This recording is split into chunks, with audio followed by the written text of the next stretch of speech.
안녕하세요. 언더라인입니다. 지금부터 하는 이야기는 어디까지나 개인적인 의견이니 감안하고 들어주시면 감사하겠습니다. 제가 책을 읽는데 갑자기 이런 생각이 들더라고요. 왜 우리는 열심히 일을 하는데 쪼달릴까요? 사람들은 계속 열심히 일을 하는데 결혼은 더 하기 힘들어지고 자꾸 싼 것만 찾고 거리에 나가면 아우디, 랜드로버, 벤츠는 많이 보여서 분명 부자는 많은 것 같은데 주위에 돈 잘 버는 사람은 극소수고 하나같이 사는 게 힘들다고 합니다.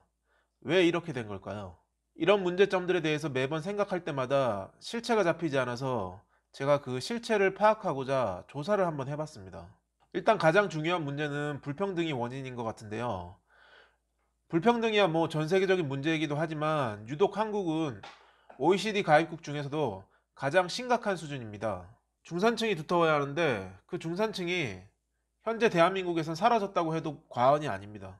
KBS 통계에 따르면 우리나라 순자산 점유율을 보면 상위 10%의 가구가 차지하고 있는 자산이 42.3%입니다. 반대로 하위 10% 가구가 차지하고 있는 자산은 마이너스 0.2%입니다. 자산보다 빚이 더 많다는 이야기입니다. 임금 격차는 정규직 301만원, 비정규직 164만원입니다. 대기업과 중소기업의 임금 격차는 1.7배까지 벌어졌습니다. 이자와 배당 같은 금융소득을 보면 상위 1%의 소득은 한 해 평균 44억 5천만 원이며 이는 전체의 34%를 점유하고 있습니다.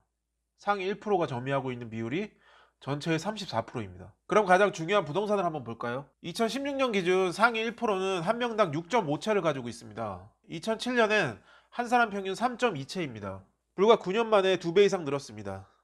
아시다시피 2016년엔 부동산 강풍이 불었죠. 지금은 더 심각한 상황일 것입니다. 그에 비해 놀랍게도 전체 가구의 절반은 무주택자입니다. 설문에 따르면 대한민국 국민의 93%가 불평등이 심각한 수준이라고 말하는 걸 보면 상위 1%의 부자와 나머지 힘겹게 사는 서민들로 나눠지는 건 정확해 보입니다. 국민들이 생각하는 부의 불평등 원인의 가장 큰 요인으로는 부의 대물림 등으로 인한 계층 이동의 어려움이 45.7%, 자산을 통한 부의 격차 심화가 23.5%입니다. 설문에 응한 60%의 국민들이 10년 뒤엔 지금보다 더 심각해질 것 같다고 응답했습니다. 아무래도 부동산이 가장 큰 문제라고 생각합니다. 다들 알고 있는 사실이기도 하죠. 일단 우리나라 부동산에 대해 이야기를 해보려면 아파트를 빼놓고 이야기가 안 됩니다. 현재 우리나라 주택 유형 중 아파트는 60%를 넘겼는데요. 다들 아파트 좋아하실 겁니다. 저희도 지금 아파트에 살고 있습니다. 저는 이 아파트가 참 그런 게 막상 살아보면 편합니다. 하지만 어디를 가도 이렇게 아파트가 많은 나라를 찾아보기 힘든데요. 이 아파트 문화란 게 어떤 특정한 권력층이 팔기 좋게 만들어 놓았다는 생각을 지울 수가 없습니다. 강남의 탄생과 비슷하다고 보고 있습니다. 필요에 의해서 만들어지고 가격이 올라가게 되었다고 생각합니다. 일종의 프레임 같은 것이죠. 참고로 박근혜 정부 시절 최경환이 아파트를 붐업을 시켜보려고 사람들에게 사탕 발림을 해서 꼬시고 한국은행은 금리를 5번 연속 인하했습니다. 그때 짓기 시작한 아파트들이 지금 미분양이 나고 있습니다. 깡통 전세 때문에 난리도 아니죠. 왜 국민들은 그 비싼 아파트를 보지도 않고 사인을 하죠? 선분양제 때문입니다. 원가 공개도 안 하죠? 이상하지 않습니까? 그 까다롭기로 유명한 애플에서도 제품을 사서 써보고 마음에 안 들면 2주 안에 반납하면 무조건 환불입니다. 하지만 수억하는 아파트는 모델하우스만 보고 계약을 합니다. 거의 사기급입니다. 아파트가 만들어지는 구조를 보겠습니다. 대한민국 대부분의 대기업들은 건설사를 하나씩 가지고 있죠. 이 건설사들은 대부분 토지를 국가로부터 사들여서 아파트를 짓습니다. 현재 대기업의 사내 유보금은 900조가 넘는다고 합니다. 대기업의 돈은 은행에 들어가 있고 은행은 이자를 줘야 하고 괜찮은 수익을 내는 상품이 필요한 은행에게 있어서 아파트 담보 대출은 충분히 구미가 당기는 상품입니다. 은행 빚 없이 아파트를 사기란 지금 아파트 시세에서 거의 불가능합니다. 이 아파트라는 게 얼마나 좋습니까? 딱 규격화되어 있고 상품성도 있고 팔기도 좋고 인기도 많고 국가는 땅 팔아서 좋고 대기업은 집 지어 팔고 은행은 이자 수익을 얻습니다. 은행이 작년에 이자 수익 최고치를 찍었는데 이자로만 40조 원을 벌어들였습니다. 이쯤 되면 우리가 편하게 살고 있는 이 아파트 문화란 것이 누군가의 목적에 의해 만들어진 것이라는 생각을 지울 수가 없습니다. 직장인들이 많이 들어오는 사이트에 들어가면 이런 글들이 진짜 많습니다. 자신들은 웬만큼 버는데 집대출 원금 내고 이자 내면 진짜 일주일에 한 번 외식하기도 빠듯하다고요. 실제로 집을 구하기 위해 많은 사람들이 자신의 소득 중 많은 부분을 몇십 년 동안 상환하면서 쪼들리게 생활하고 있습니다. 하지만 그렇게 갚아나가는 집값이 언제까지 오르리란 보장도 없습니다. 부동산 가격이 오르는 건 우리나라만의 이야기는 아닐 것입니다.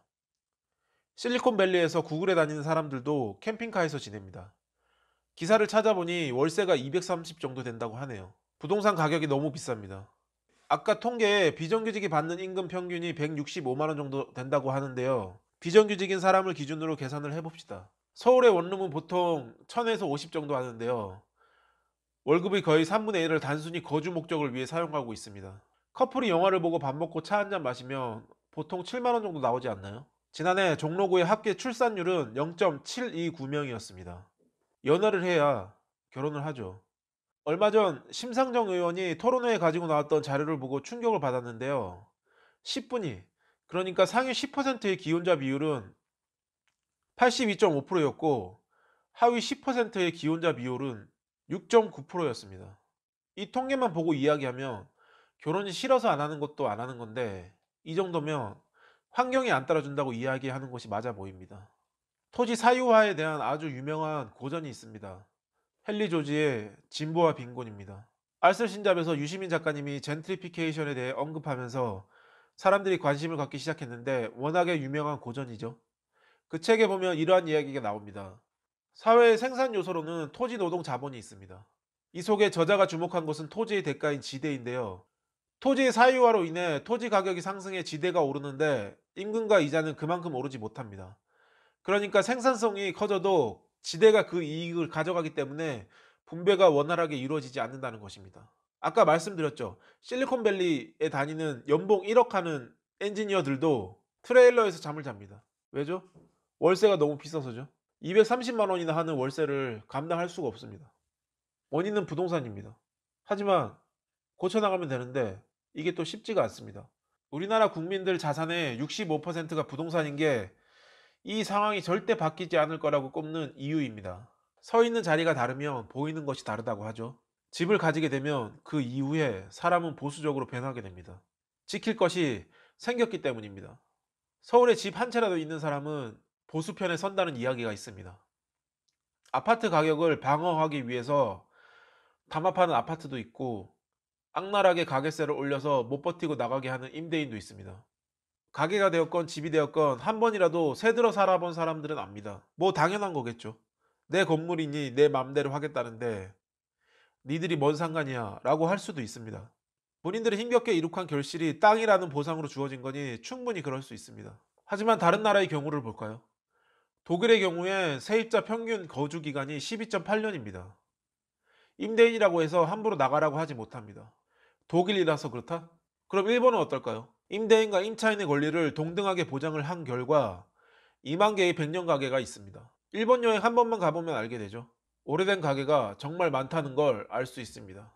정부의 정책적인 부분도 있겠지만 우리들 스스로 좀 바뀔 필요가 있는 것 같습니다. 이 영상을 보시는 분들은 휴거라는 말을 아시나요? 휴먼시아 거지라는 줄임말인데 몇 년 전부터 초등학생들이 임대 아파트 사는 아이들을 구분짓기 위해 쓰는 말이라고 하더군요. 죄다 빚으로 대출받아서 아파트에 살고 있어서 가계부채가 1600조에 달하고 가구당 빚이 7500만 원인 세상에 임대 아파트 사는 사람을 비웃는 아이들이 있다는 게 너무 코미디라고 생각됩니다. 실제로 저도 임대 아파트에 다니는 아이들과 좀 분리해달라고 교육청에 민원 넣으러 가는 분을 본 적이 있습니다. 아이들은 죄가 없죠. 어른들을 보고 자라서 아이들이 그러는 걸 테니 말입니다. 하지만 조금씩 바꿔가야 합니다. 10년 전만 해도 서울에서 친구들을 만나면 이런 이야기들을 했습니다. 집을 사긴 사야 하는데 그렇게 오랜 기간 어떻게 갚지? 라고 말했던 반면 지금의 친구들은 못 사, 못 사. 너무 비싸. 라는 반응이 더 일반적입니다. 동물은 주거가 불안하면 번식을 하지 않습니다. 그렇게 멸종되어 가는 것이죠. 2100년이 되면 우리나라 인구가 3800만 명으로 내려앉습니다. 부동산 문제는 더 이상 단순한 문제가 아닌 것 같습니다. 끝으로 진보와 빈곤의 일부 내용을 읽어드리겠습니다.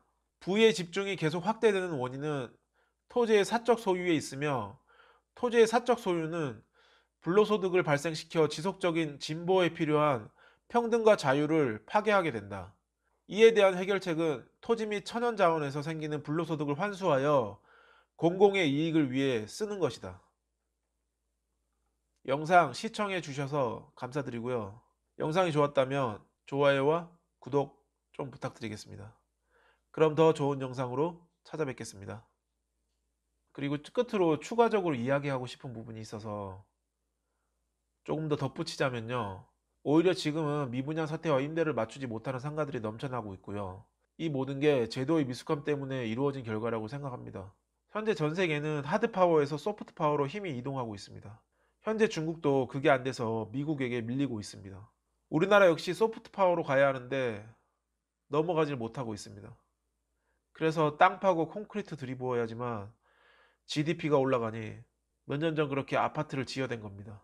그걸 국민들이 고스란히 받아내고 있죠. 어느 시대건 권력자들은 자기들 맘대로 휘두르고 그에 따른 책임은 힘없는 백성들만 고통받는 구조입니다. 다들 잘 살아남으시길 기도합니다.